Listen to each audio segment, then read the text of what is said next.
This is IAQ Radio, Indoor Air Quality Radio, the voice of the indoor air quality industry, with your hosts, Radio Joe Hughes and the Z-Man, Cliff Zlotnick. And now, Radio Joe Hughes.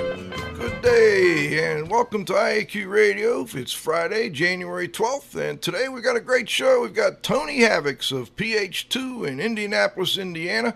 We're going to talk about occupational exposure limits and the relation to limits for the general public. Interesting topic. And before we do that, let's stop and thank our marquee sponsors. IAQ Radio marquee sponsors are John Don Products, where restoration and abatement contractors shop. Visit them at jondon.com. That's JONDON.com. Healthy Indoor Magazine, a free online digital magazine for industry professionals and consumers. Subscriptions are available at IAQ.net. Particles Plus, engineers and manufacturers feature rich particle counters, air quality monitoring, instrumentation, and vacuum pump technology. ParticlesPlus.com. Count on us. Please be sure to thank our sponsors for their support of IAQ Radio. And, want to check out our YouTube page. We've been putting these shows up on YouTube, and you can subscribe to our page. We'd also like you to check in with us on Facebook. And we have continuing education credits available for the show. So keep in touch and let us know how we can help you out. Let's turn it over to the Z-Man for today's IAQ Radio trivia question. And now you can win a cool prize. It's time for the IAQ Radio trivia question. Be the first to correctly answer.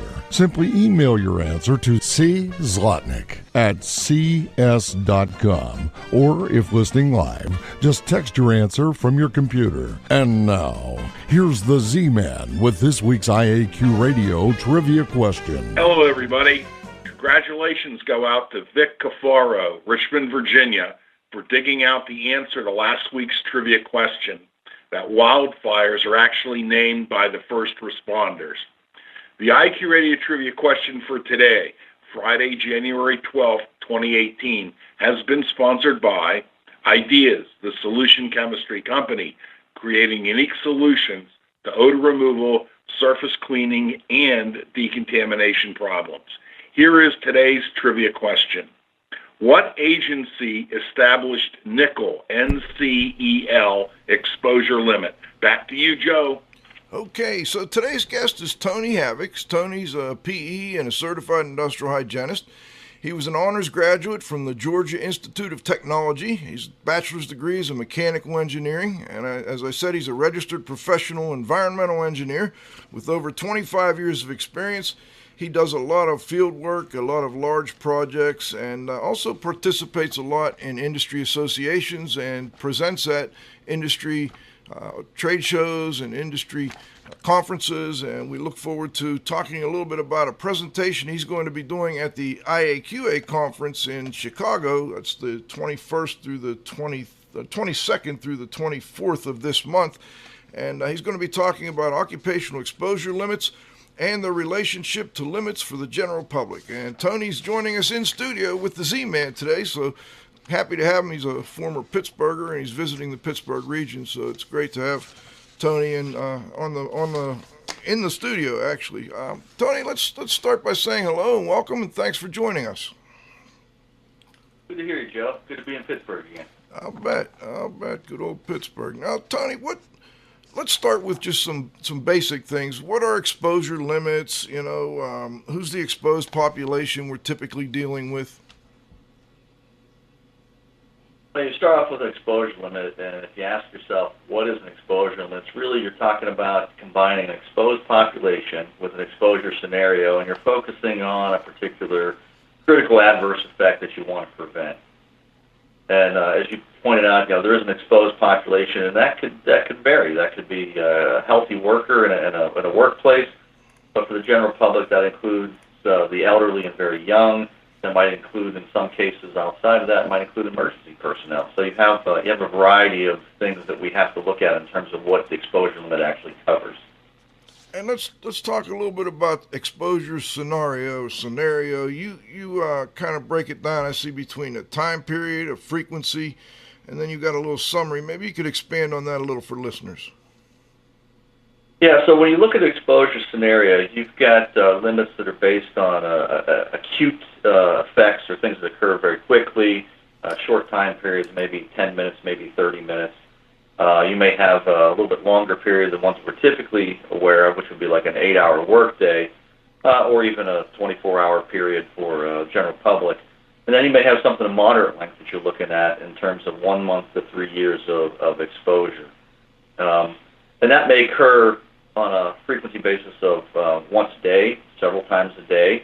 May occur, if you're looking at a yearly basis, you may be looking at, say, 250 work days per year. As opposed to somebody who's living in a residence, you may not think of that as 250 days a year. You may think of that as somewhere for around 350 days a year, essentially a 2-week vacation. You may be away from the home, but then the rest of the time you're actually living in your residence. And then also in terms of frequency, you think about how long is that over a lifetime. Are we talking 30 years? Are we talking a typical 40, 45-year work period? What do you look at in terms of the length of that? So, you've got some degree of exposure, which would be your concentration. You've got a location, situation, and then you have some pattern, that frequency and time period of pattern of exposure that you're looking to limit to a point where you don't expect to see disease or some type of bad outcome, whether that's cancer, whether that's death, whether that's just nuisance effects. And then you have a particular route of exposure. And usually we're talking mostly about airborne exposure, although there are some dermal exposure limits, and of course there are oral limits that we have for drinking water and other media that we get into, like food. And why, I guess, with respect to the exposure scenario, I guess it does vary tremendously, and I wonder how the people who are putting together these occupational limits, at least, how do they take that into consideration? Are they looking at a worst case scenario? Are they averaging things? How does that work? Well, part of that depends upon what population you're protecting, and part of that depends upon what's the final number. Usually you take a look at a bunch of scenarios, and you take the most conservative of those, and that's what becomes the actual acceptable exposure value. So you've got to look at things in terms of how does the exposure scenario fit into that. So, for instance, if you're looking at a daily work week of 5 days, and you've got recovery period of, say, 16 hours a day, you realize that for certain chemicals you'll have that recovery period. Now, if you're going to the opposite extreme of, like, you're in a spacecraft and you've got 24-hour exposure for several months, then you realize you have no recovery period. So you look at that exposure scenario from a practical standpoint within inside of how you're creating the limit itself. Then that brings up the idea of what's the critical effect and how does that play a part in the generation of what you want as a number and how you want to protect. Because you have to break things into either a risk or a threshold type approach. So we usually think of chemicals as either having some threshold below which you don't have to worry about and above which you need to start becoming concerned about. And then you have ones that are in the cancer realm, which statistically speaking, every little molecule brings some level of risk with it. How much depends upon what you have in the way of the chemical, the potency, how it's delivered, and the like. So all that goes into when somebody's looking at deriving a number, the selection process. And you do take those critical effects and say, cancer's death. That's a pretty big effect.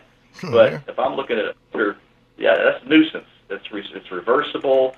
It's not gonna end things, but it may be something that causes disturbances for a short period of time. So maybe I'm not going to be as concerned about the odor as I am concerned about the cancer effects. And that shows up in how low the numbers are depending upon the critical adverse effect that you're looking to prevent. And is it only cancer that, obviously we're looking at other critical adverse effects, and it could just be maybe like irritation or odor, etc.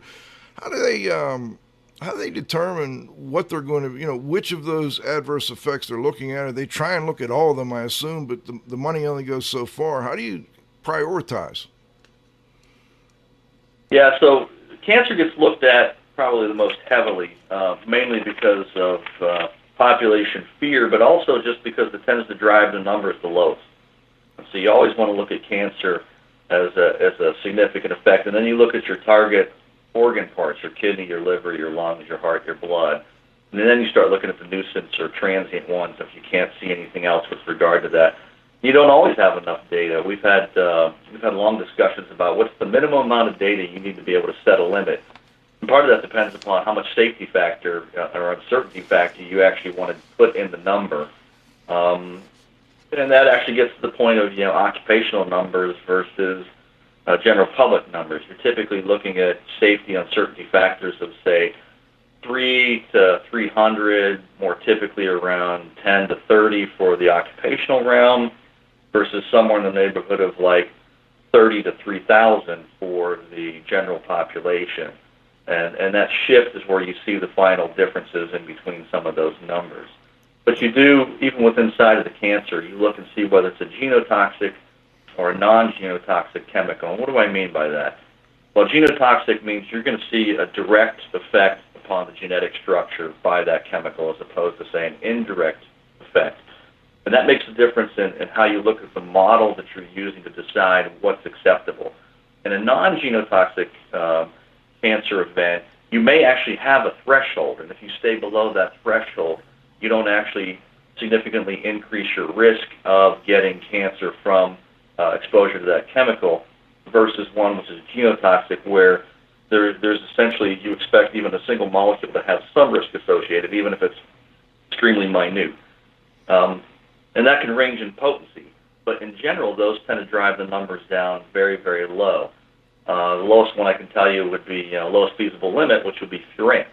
And you're talking where only a few molecules actually are necessary to cause genetic defects. And so you do look at that as a big contributing factor to how the number ends up.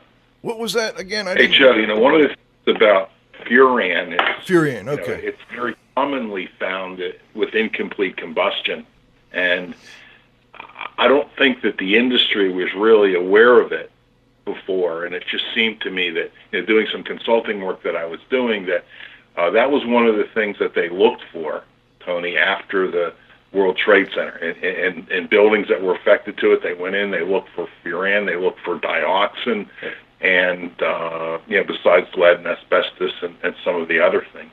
And in terms of potency, you look at the tetrachlorobenzodioxins, TCDDs, TCDFs, the furans out of that, and those tend to be some of the most potent carcinogens you'll ever find. And so those which occur with combustion of things like PCBs and chlorinated materials are the ones that you really have to look at. They'll drive the numbers down incredibly low. Now, it's interesting. There's a big push towards using what's called control banding to group chemicals, group risks, and then if you don't have enough information to set a specific point value, you can put them in the grouping and then attribute the same type of control for Group A, all the same type of Group B, and they're varying levels of potency associated with them. And the most controlled ones are the carcinogens.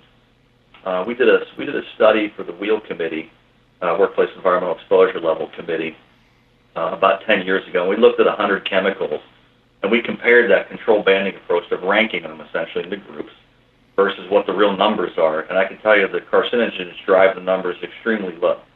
They drop them into the lowest grouping, and it occurs every time. And so that's one of the reasons why you do see the carcinogens as being a big focus, because they will drop the eventual acceptable concentration to a very low value. So why bother looking at convulsions and death when your levels are going to be well below what would cause that? Although we do look at that as well, right? Well, yeah, you've got to look at everything. I would be remiss as a professional to not look at some of the other effects. And you look at them for a couple reasons. You don't just look at them because they may end up driving the number lower, but you also look at them for what do you use for warning signs. Because the genetic aspects of carcinogens, typically you're looking at 10 to 50 years for development of disease, whereas some of these other things you may see development at a much earlier time span. Now, in particular, you see color loss of eye vision or color dyscrasia from exposure to certain solvents well before you'd ever see some of the other effects. So there's more sensitive ways, and if you put that information together and look at that, you realize you can catch that early on. So it's important to look at those. And sometimes the numbers for that will drive the number down just as well. And when you're looking at carcinogens, then you also have to look at the cost benefit of them. What are the benefits we're getting? And benzene is probably the biggest one. We've got benzene toluene, benzene, xylene, the BTEX in our gasoline.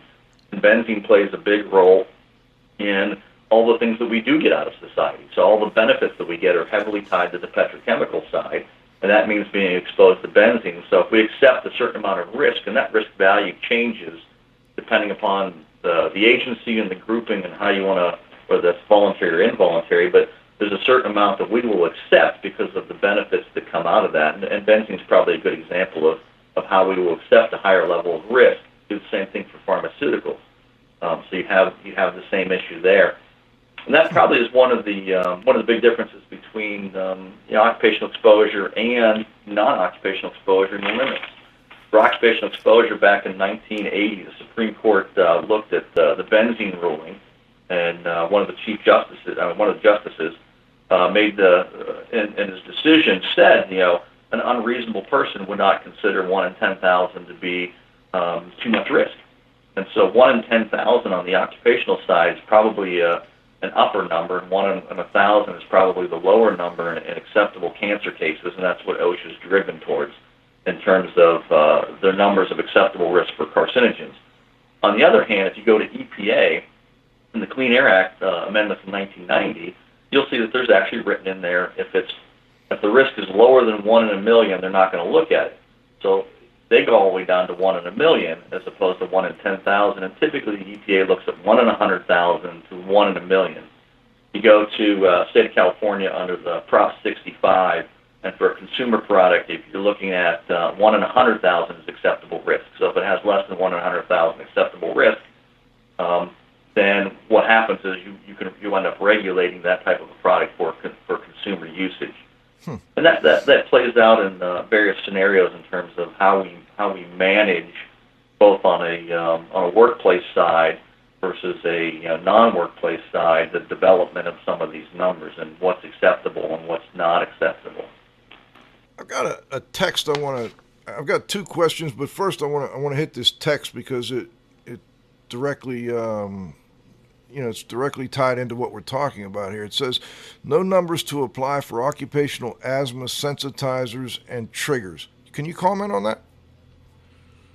Yeah. In general, there's very few limits for which a sensitizer, we have enough data on the sensitizers to settle them, but there are a couple. So Bacillus subtilis, the subtle icings, which are enzymes that were used in the detergent industry, particularly with a huge number of sensitizations back in the 1960s into the early 1970s. Maleic anhydride, isocyanates are all sensitizers. Now, there's two ways to approach the management of those as risks. One is to drive a very low number so you prevent sensitization from occurring. And then the second way is to make a notification to people that they are sensitizers, and the number doesn't necessarily include the protection against sensitization because we don't have the ability to do that at this point. Now, so if you look at the ACGIH TLVs and the wheels, the workplace environmental exposure levels, as well as some of the foreign MACs, German MACs and the like, you'll see they may have sensitizer notations. And those are to alert you that the chemical actually does cause sensitization in certain subpopulations at certain dosages, but the number doesn't necessarily prevent that. And the reason being is that we may not have enough information to know what that number is. Those numbers tend to be extremely low because you're trying to prevent that effect from occurring. I should probably talk about what sensitization really is. There's you get a response to a chemical at a relatively high dose, and then your body acts on an immune side, and the next time it sees that chemical, it reacts at a much lower dose. So you're shifting the dose-response curve over and making the person much more sensitive to that chemical than they would have been prior to that. Now, in between once you get sensitized, that's actually not a disease state. The disease state is actually when you react. And so you may not react, but because you're now more sensitive, you have to be handled much more carefully. And generally speaking, the way that's handled is once the person gets sensitized, they're taken out of the workplace. And obviously you can't do that if you're living in a house. Right. You can't be taken out of your house unless you want to be put into a bubble. So preventing that from a non-occupational standpoint is different from a person gets occupationally sensitized and you can take them out of that workplace. Normally that sensitization process takes months to years to actually occur. So it usually just doesn't happen overnight in terms of the sensitization aspect of it. And so in an occupational world, if somebody comes in and 2 days later they say they're sensitized, they're probably not. There's something else going on. But you do have to look at that in terms of it's not usually considered in the setting of the limit. And if it was, so if you're doing a control banding approach and trying to group it, you're going to group it like you would a carcinogen with a very low number because you know it's going to have to be low to prevent that from occurring because certain individuals will react regardless of what the chemical is. So I'll give you a good example. So my sister is allergic to chocolate, which is just horrible for probably a lot of people standing. The reason she's allergic to chocolate is because of the cockroach material in the chocolate. Okay. All right? But she doesn't do chocolate. Now, should we ban chocolate? Right. No, you try and separate the person from the exposure, and you try and minimize what the opportunity is for the public when you do have sensitive subgroups to be exposed to that or a way of warning them. So it's a different management technique on the risk as opposed to just leaving it up to a particular number. But wouldn't there be cockroach allergens and other things that she's exposed to? Yep, and she would then have problems with those as well. Interesting. Yeah. Tony, I guess... Go ahead. Good, Joe. Well, while we're talking about sensitization and asthma sensitizers, there's a lot of, obviously microbial contamination has that potential to be a sensitizer for asthma, but it seems like it's going to be very difficult to set any kind of exposure limits for that, especially on the residential side. Any comment on that? Yeah, it is going to be difficult. They're complex molecules, and there's mixes of them. It's not like we're being, for the detergent industry, you have one particular molecule that you're looking at. So if you've got a Procter & Gamble that now has molecules that they look at, they are producing only that molecule, and it's typically a high molecular weight molecule because the low molecular weight ones normally do not cause sensitization. They have to be attached to something else, some adjuvant, to be able to create that same level of sensitization. So very few chemicals, small chemicals, actually cause sensitization. Formaldehyde, when it attaches to something else, can. Fluoraldehyde can as well. Certain ones can do that as well. Most of those do not. So you're looking at these high molecular weight compounds, which are very complex. And so in an indoor air quality setting where you've got mold, bacteria, you've got mice, you've got protozoa, you've got a whole underlying group of organisms that create these high molecular weight compounds, and they may be at the small concentrations reacting to those. And so you have to look at a different way to manage them other than just setting a particular exposure level. You might have to decide there's a level of cleanliness around as opposed to the process of actually putting a specific number on it. One other thing on the subtlest, I suspect that they're doing some genetic engineering with them because a lot of them are commonly used in cleaning products today for drain cleaning, stain removal. A lot of the green products actually are based upon subtlest. In many situations, living actually. And that's actually probably an important factor to consider. So if you're somebody who's doing cleaning, you're maid staff, you're a janitor, you're working with lots of chemicals, a lot of which actually are sensitizers or asthma. They cause asthma, and so you should be more careful with those because you're working on a daily basis. On the subtle lysines, in terms of the enzyme production, the fact that they work really well at breaking down some of the components you want. You look at Bacillus subtilis and the subtle lysine as a acceptable value. It's 60 nanograms per cubic meter. Now, if you want to put it into comparison, the occupational exposure limit for chromium is somewhere around say cadmium is like 5 micrograms per cubic meter. and lead is 50. So we're talking another, couple orders of magnitude below that you're looking at to protect for these enzymatic compounds, because they are very reactionary, and it's typically not, however, like a lot of other compounds where it's dose. How much dose do you have over a period of time? Concentration times time equals some constant dose, and that'd be Haber's rule, which is actually Fleury's rule, but that's a different story. Haber got credit for it. But if you've got some constant value of complete dose that you're allowed, that doesn't work with a lot of these sensitizers. They're peak related. It's the peak dose that actually creates the sensitization. And so you have to worry not about the average exposure over time, but you have to worry about the peak exposure. And there are certain compounds which that is very important for, where the peak is more important than the actual average over an extended period, which goes back to that exposure scenario again. It's part of that limit development. What are you trying to prevent? Tony, I want to go back just for a moment to the types of occupational exposure limits. I think most listeners are familiar with PELs from OSHA and threshold limit values from ACGIH and recommended exposure levels from NIOSH, but there's one you've mentioned a few times, and that's the workplace environmental exposure levels, the wheels from, I guess those are an AIHA. Can you just expand on that a little bit, what those are and why they came into existence? Yeah, so back in about 1980, the American Industrial Hygiene Association created out of a particular committee, there was a need within the industry to create occupational exposure limits for smaller production chemicals and specialty chemicals that the ACGIH was not willing to actually produce numbers for. And so they formed a group which became the Wheel Committee, and they started creating numbers for these low production volume chemicals. And then they would take on other chemicals as requested. So actually EPA came to the Wheel Committee and said, can you do the chlorofluorinated carbon replacements, HCFC 123, those types of chemicals. And so then they took on those, and then they spread out from there. That was originally housed under the American Industrial Hygiene Association. A few years ago, it moved out of AIHA into Toxicology Excellence and Risk Assessment as a kind of a grouping and an impetus out of there. And it's now technically actually, Terra is now under the University of Cincinnati, so it's actually housed under the University of Cincinnati.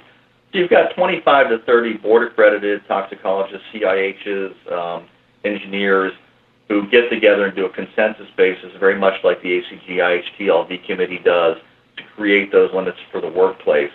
I've had the opportunity. I was the chair of that group, and I was on that. I was a member of that group for 20-some years, and still an advisor for that group. And we actually set up joint meetings between the ACGIH and us to talk about how do we develop, how do we improve that, how do we not step on each other's toes so that we maximize resources. So that kind of gives you a background.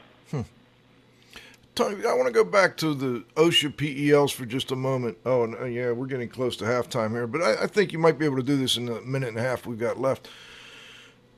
OSHA PELs came out, I want to say back in the 70s, maybe the early 80s, and since then, there haven't been too many revisions. I wonder if you could just comment on why that is and what kind of these other organizations have done and if that has helped the situation at all.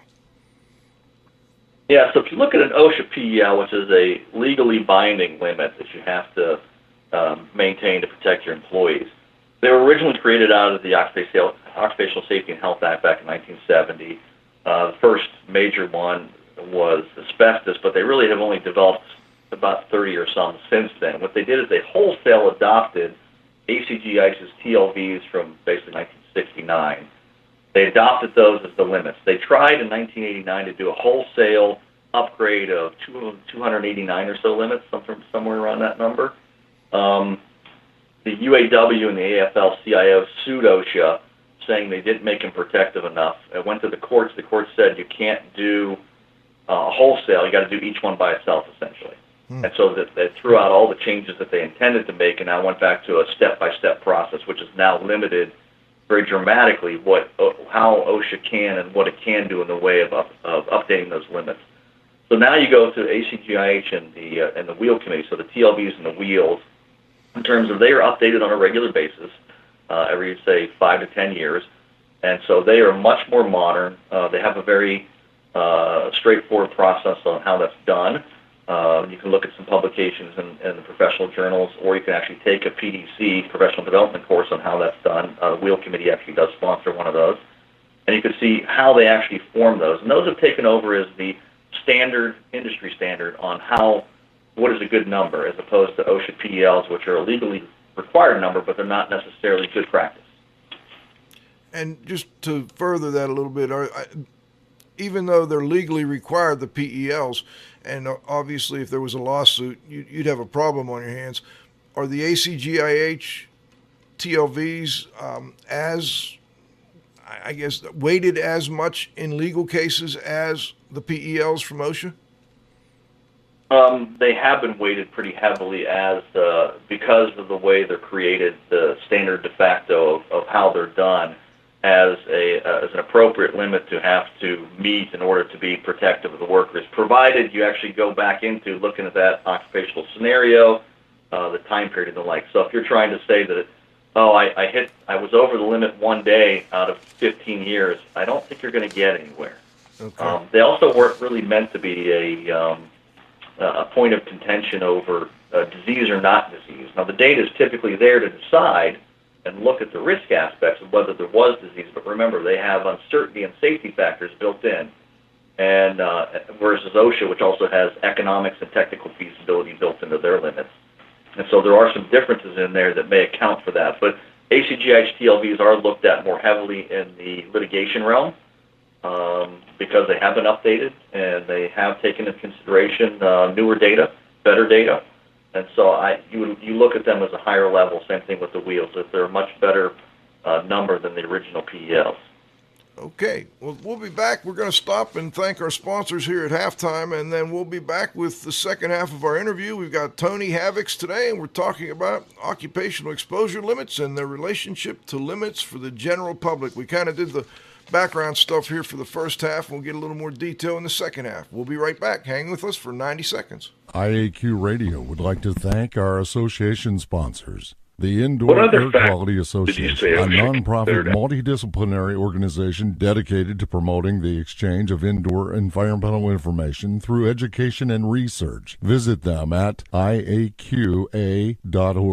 Gray Wolf Sensing Solutions, who use advanced sensor software technology and embedded computers to provide superior environmental test instrumentation. Visit them, wolfsense.com. IAQ marquee sponsors are John Donn Products, where restoration and abatement contractors shop. Visit them at johndonn.com. That's JONDON.com. Healthy Indoor Magazine, a free online digital magazine for industry professionals and consumers. Subscriptions are available at IAQ.net. Particles Plus, engineers and manufacturers, feature rich particle counters, air quality monitoring, instrumentation, and vacuum pump technology. ParticlesPlus.com. Count on us. All right, we're back for the second half of our interview, and Tony, I want to hit a couple of these definitions before we go too far, because I have a feeling you'll be mentioning some of these acronyms and definitions over the second half of the show. I want to make sure we've got a good background for listeners. I think everybody's familiar with what a permissible exposure limit is, a threshold limit value. We got the wheel, we got the recommended exposure limits. Let's go over first what is a minimum risk level. It's an ATSDR term, I guess. Yeah, so the Agency for Toxic Substance Disease Registry, which is under the CDC, has taken a whole series of chemicals which came out of the Superfund program, and they analyzed them, evaluate them, and they do toxicological profiles on them. And then as part of that, they create what they call a minimum risk level.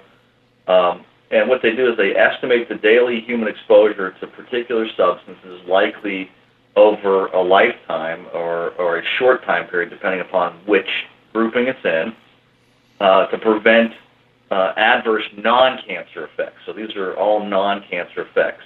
And it could be acute in terms of like 1 to 14 days. It could be an intermediate value, which is, say, 14 to a year, or it could be chronic, which would be more than 1 year. So they're intended to cover the whole general population, not just workers. And they were intended really to be used as screening levels on Superfund cleanup sites for the EPA. Okay, and these are chemical hazards, not no biological or other types of hazard. This is all primarily, we're talking chemicals right now.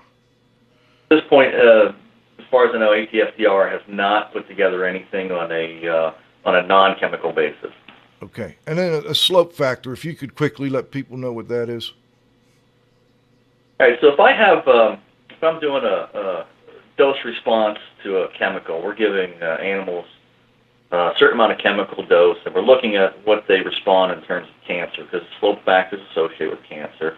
And I find some level at which I see a minimal amount of effect that I find statistically significant, and then I assume that I have some confidence level on that, and then I take that straight down to zero, and which means that I now anticipate that anything over 0 molecules, which means a single molecule, is going to give you some level of risk.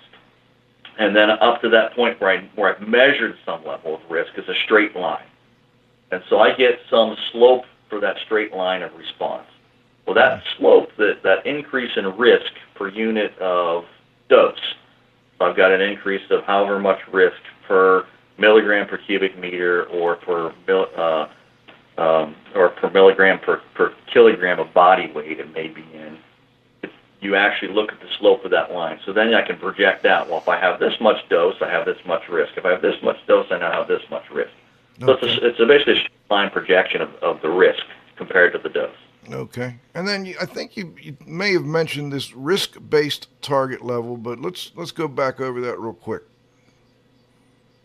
Yeah, so I talked about OSHA having, and in the occupational world, you have a acceptable risk value of 1 in 1,000 to 1 in 10,000 for a target risk for occupational exposure in terms of cancer cases over a lifetime. EPA, 1 in 100,000 to 1 in a million is the typical target value, and that's the same for most states. So back in the mid-'90s, earlier mid-'90s, I looked at about 40-some states, and we got a hold of their acceptable risk for cleanup on contaminated petroleum sites and chemical sites, and they pretty much all ranged around 1 in 100,000 to 1 in a million as the acceptable risk for the general population. You tend to have a little bit higher risk for industrial sites, and then a little bit lower risk for the residential sites. And so that's a pretty typical range, and if you look at the federal regulations and decisions, they tend to fall into those ranges as well. All right. Then we've got just two here, RFD and RFC. Quick, if we could just kind of give people an idea of what those are. So an RFD is a short abbreviation for reference dose, and an RFC is a short abbreviation for reference concentration. So for reference dose, it's a daily oral exposure that a human population can have without appreciable risk of getting some bad effect over a lifetime. That could be a kidney effect, that could be a lung effect, non-cancer effects. Basically group all your non-cancer effects. Mm-hmm.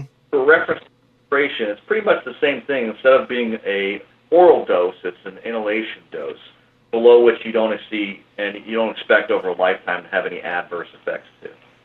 Okay. And you got to understand that those are created by taking known effect levels out of various studies. And so I have chemical A, and I've got 200 studies, and I look at each of the different organs that I might want to look at. Maybe I'm looking at neurological effects. Maybe I'm looking at birth effects, reproductive effects. Maybe I'm looking at the kidney. Maybe I'm looking at the heart. I'm looking at the blood. I take each of those and I find the ones that have the lowest dose value, and that maybe it's a low effect level, low adverse effect level, or a low AL, or it could be a no adverse effect level, a no AL. I take that lowest point out of each of those studies and work my way using various factors to account for additional time. Maybe the study was a short study and I need to project it out to a lifetime. Or maybe it was limited in terms of it was on a particular mouse, and we don't think that mouse is as good a predictor of human as other species might be, so there's some interspecies difference. You account for all of that, and you take these safety and uncertainty factors, and you basically reduce that no AL or low AL, the low observed adverse effect over that no observed adverse effect level, and you divide that by those safety uncertainty factors, and you end up with a reference dose if it's an oral, or a reference concentration if it's a concentration. So each of those, when those are created, have some level of safety and uncertainty built into them. Typically, reference dose or reference concentration is based on the general population. So if we look at the general population, unlike the workplace population, I'm in a workplace, I'm probably being exposed to 40 hours a week. In my house, I'm probably being exposed, if I'm an elderly person, 168 hours a week. So you may do an adjustment, a time adjustment factor to adjust for, a fourfold increase in exposure time for the 168 hours versus the 48 hours. You may also look at other factors in terms of more susceptibility for that population that would go into that whole calculation basis. But they're all, the reference dose, reference concentrations are based off of the general population and tend to be lower than you might see in an occupational realm just because of that, because they account for longer exposure periods, a lifetime of exposure, differing factors that drive that number lower. And what about a hazard quotient? That's basically, I think, what you were... Well, go ahead. Just let's make sure we've touched on that.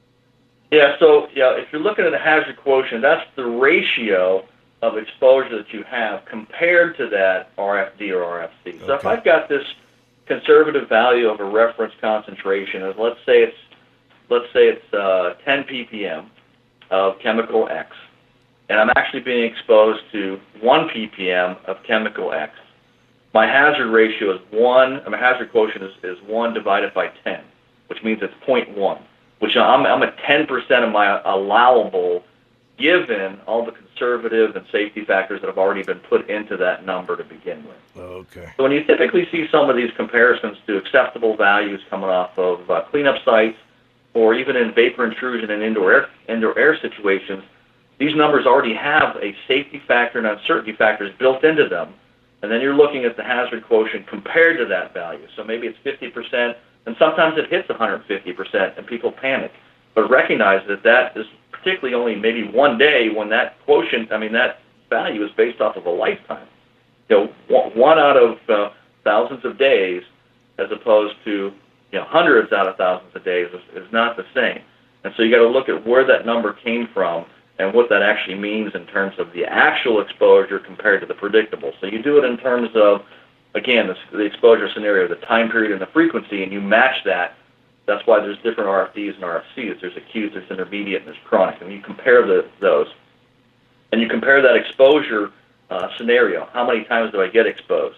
1 out of 365 days over a particular RFC is probably not a big deal. Unless, of course, it's a nuisance one, in which case it's going to be aggravating. So maybe you're over the irritation value and you're irritated that one day. And so you do also look at the endpoint as to what that is as well.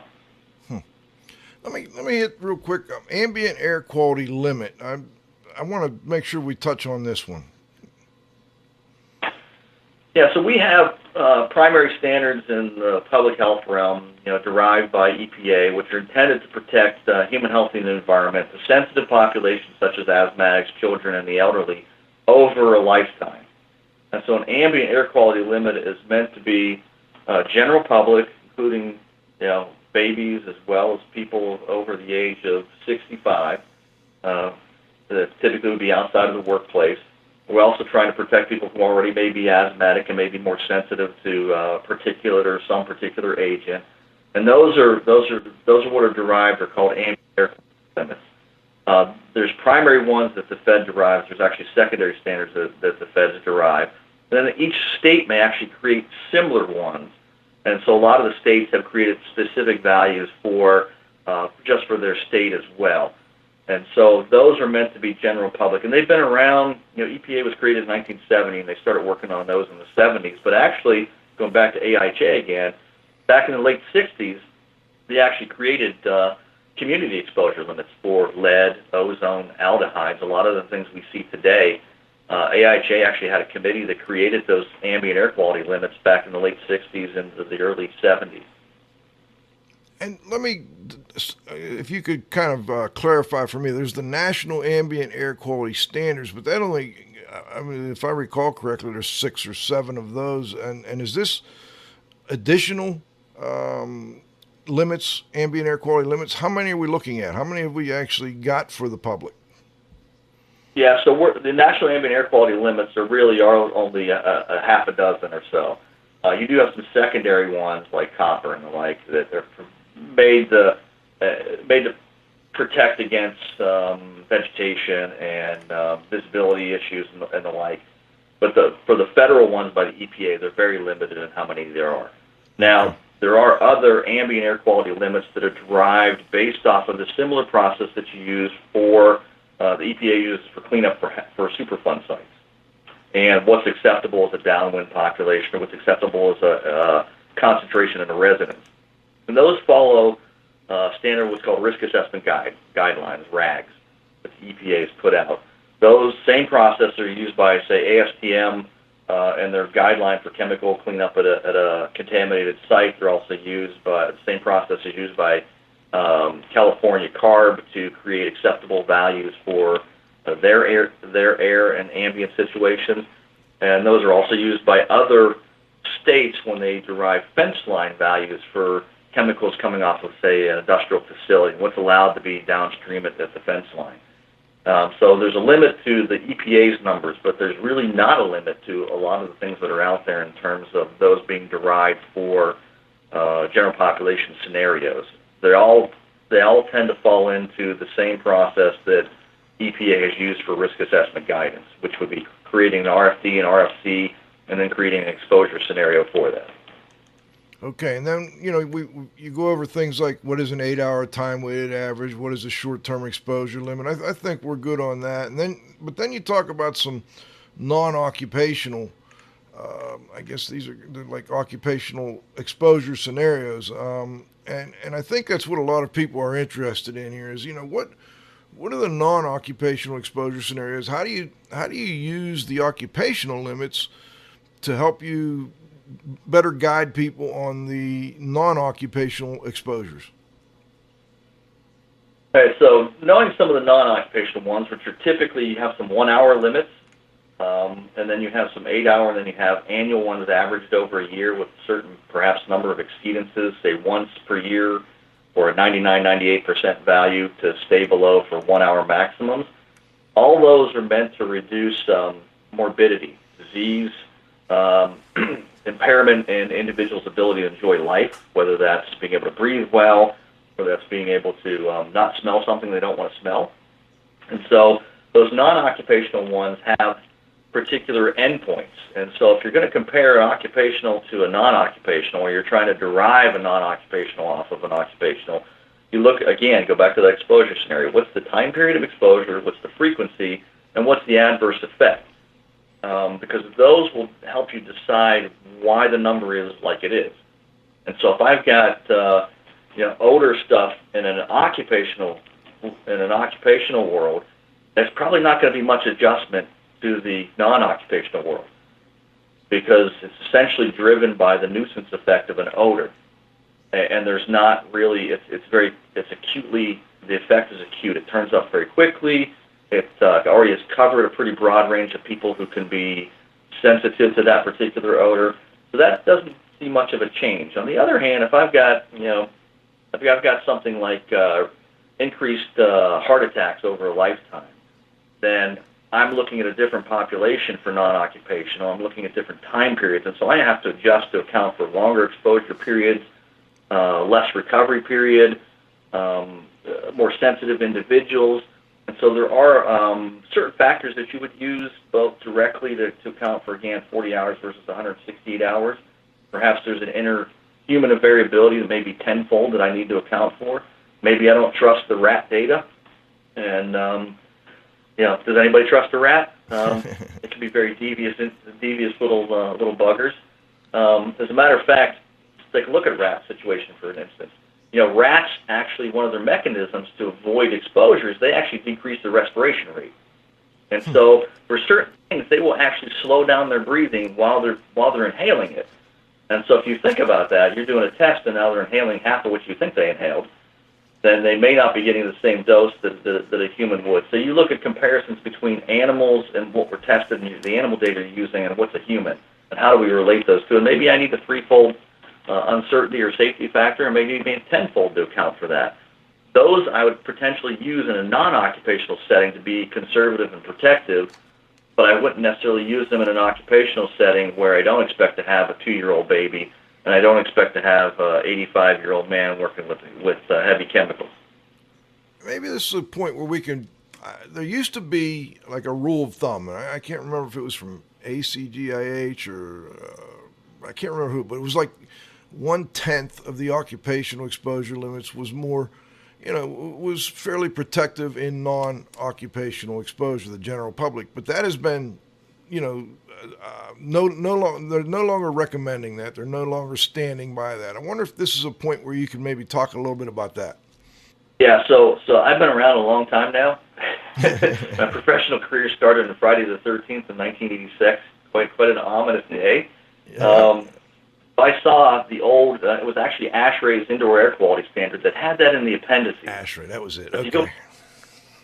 so if you go back to the old ASHRAE IAQ standard back in the day, and you look at the appendices, there was kind of a rule of thumb that was thrown in there that if you didn't have an ambient air quality limit, a national ambient air quality limit, NAQS, you could actually take a 10th of the TLV value or 100th of the TLV value, depending upon your approach, and just automatically use that as a good value for indoor air quality.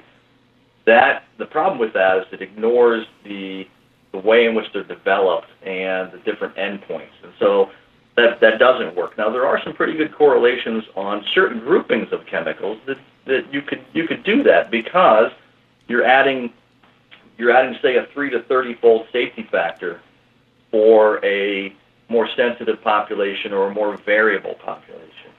And so there are instances which it's worthwhile to do, and you could take a look at that, but you can't do that without actually looking at how the limit was developed in the first place, what's the key adverse effect they're preventing, and then how is that number derived? Where did it come from, and what was the process?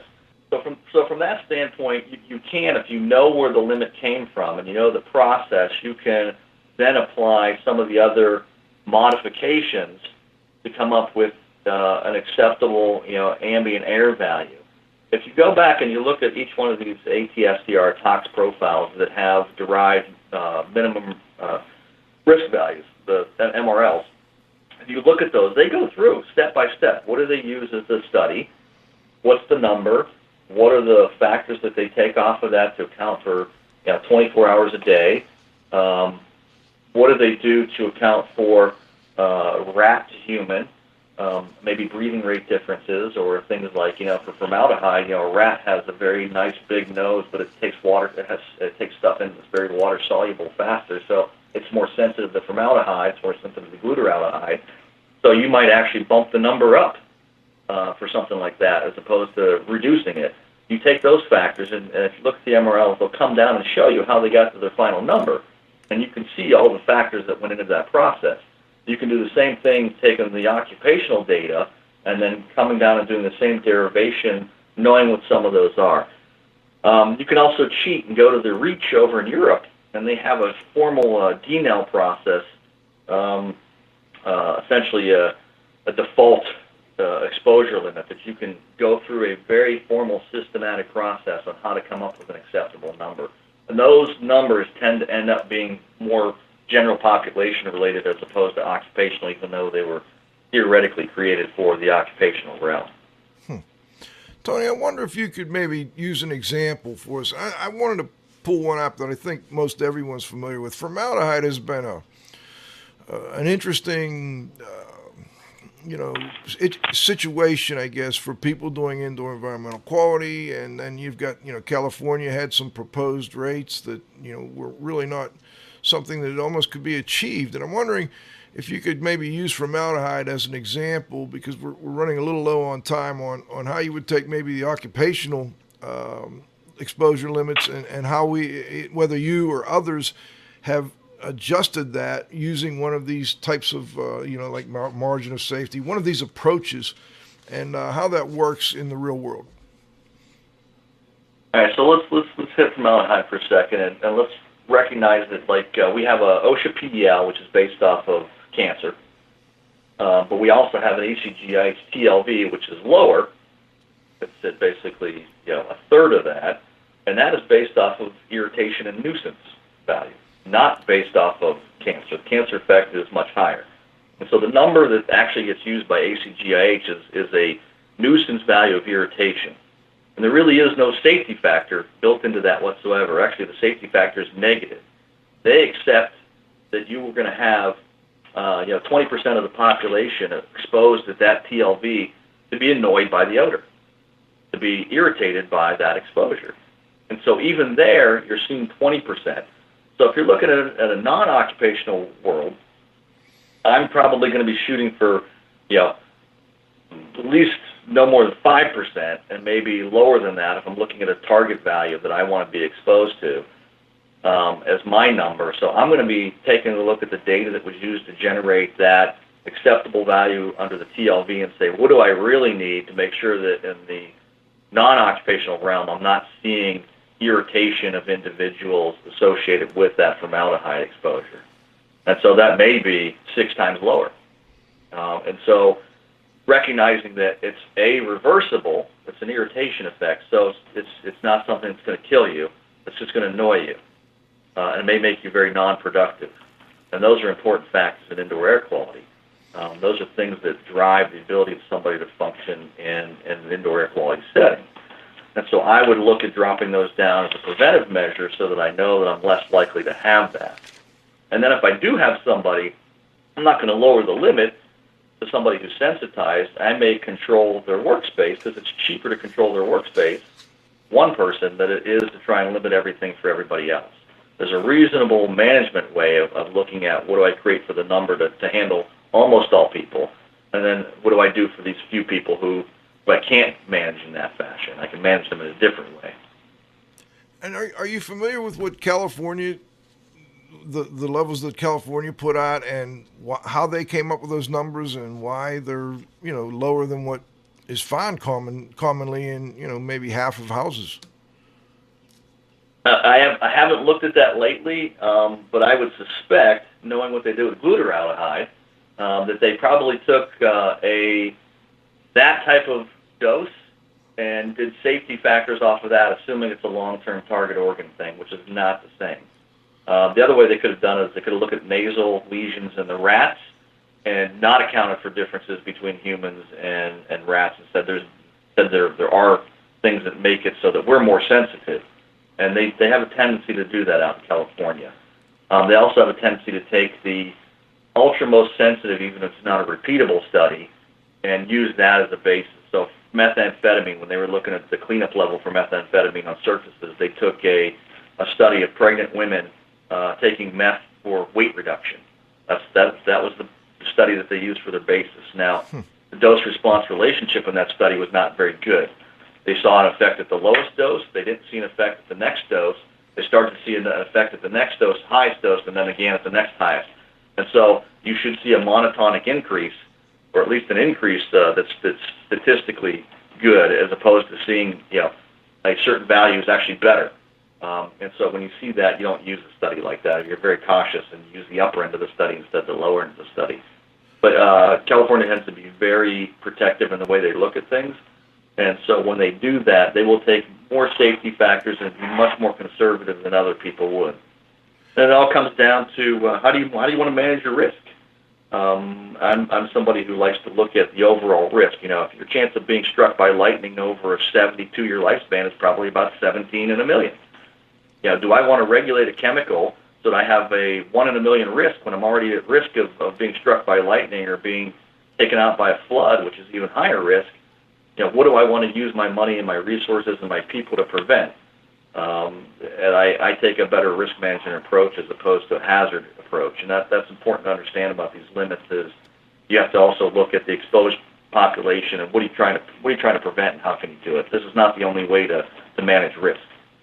I think you kind of anticipated what I was going to ask, and that was kind of like, what's the key point behind the presentation, and I thought you did a nice job of summing it up there. We didn't really get to go into about half of the presentation you're going to give at the IAQA conference. I hope you have more than an hour there, by the way, because it's going to be tough to get all this in. But maybe we could have people listen prior to going to what you went over here today, and then they can fill in the gaps when they get to the conference. Cliff, any final thoughts? Yeah, Go ahead, Tony. Yeah, so final thoughts for you. You look at what is the acceptable level of risk for your particular scenario, and then you look at the target endpoint. Does it make sense for what you're using it for? So it's always important to go look at where the number came from and look at where it should be applied. And if you look at the two of those and you do your due diligence, you'll probably come out ahead in most cases. Cliff, any final thoughts, questions for Tony? Nope, I'm good. I'll tell you, this was fascinating, and it helped me, fill in some gaps with respect to how this is done, Tony, and not just on the general public side, but the occupational side. I thought you did a nice job of going through that and explaining that. The presentation is very nice. I urge folks that are at the conference to go ahead and get into Tony's presentation at IAQA. It's a couple weeks. It's coming up pretty quick, actually. I think the 22nd through the 24th. Do you know what day you're speaking, Tony? Yeah, I'll be speaking at 2:30 in the afternoon on Monday the 22nd. Oh, that's a good time. A good time. You're not at 3 o'clock on Wednesday, so that's a good sign. Anyway, I want to thank you first for joining us, for stopping by the studio. I knew sooner or later you'd be back in the Pittsburgh area, and we could get you in and have you talk to listeners. And we really appreciate you joining us here today on IAQ Radio. I also want to thank the Z-Man, Cliff Zlotnick, for helping out here and being a great host for Tony in the studio back in McKees Rocks. At the controls, John, you got to have faith. Most importantly, our growing group of loyal listeners, a real nice group on today. I'm already getting some emails in, and I look forward to, by the way, next week we're going to do a flashback. I will be out at the Sloan Conference down in Florida next week, so I think we're going to do a flashback, but if not, Cliff and I will put our heads together and figure out what to do there. And in 2 weeks from now, I'll be back from the IAQA conference, and we'll be doing a little overview of some of the great presenters and topics that I was able to watch at the IAQA conference. So come back next Friday at noon for the next edition of IAQ Radio. For IAQ Radio, I'm Spike Reel saying thanks for listening.